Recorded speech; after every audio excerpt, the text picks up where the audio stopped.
You woke up in the middle of the night. Something felt wrong. Whatever was in the room with you, you knew it wasn't a dream. You tried to get up. Your body didn't move. You tried to scream. Nothing came out. Scientists have a name for this. It's called sleep paralysis. It starts with something in your brain called REM atonia.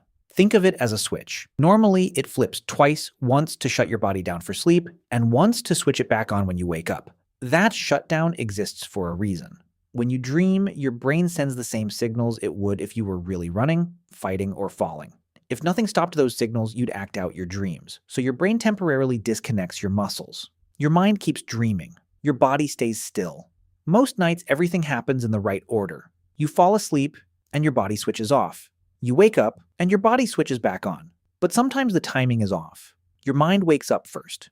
Your body is still switched off. That's when you open your eyes and realize you can't move. It's more common than most people think. Estimates vary, but some of the largest studies put it at around 1 in 3 people, at least once in their lives. For some people, it happens over and over again. It usually happens as you're falling asleep or just waking up, the exact moments when the timing is most likely to fail. But the mechanism only explains half of it. It doesn't explain what people see. Ask someone who's been through it, and most describe the same thing: a shape in the corner, a weight on their chest, a feeling that someone else is in the room. That part isn't random either. While your body is still shut down, your brain is doing something it does every time you dream, scanning for threats. It's the same circuit that reacts to a sound in the dark or a shadow that might be something. Normally, that circuit switches off once you're fully awake.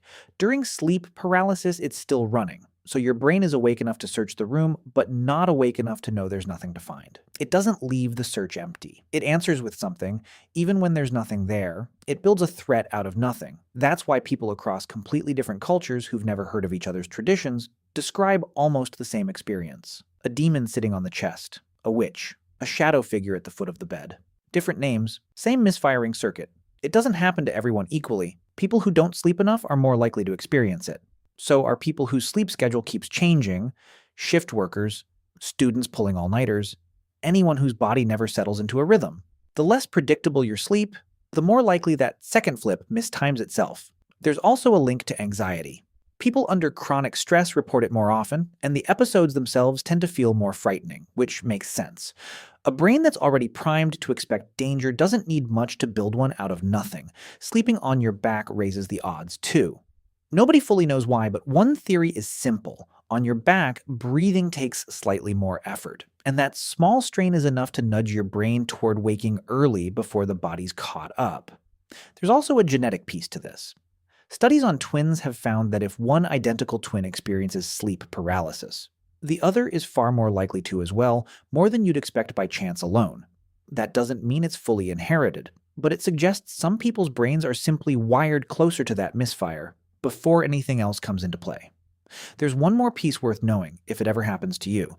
The paralysis doesn't end because you fight it. Struggling harder doesn't speed anything up. Your muscles are still offline either way. What tends to end it faster is the opposite: staying calm and focusing on something small you can move. A finger, a toe.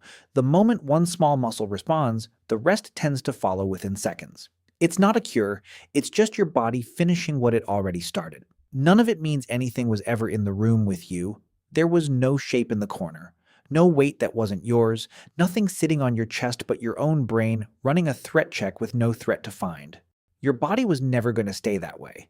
It always finishes catching up. It always lets go. You just had to wait long enough to feel it.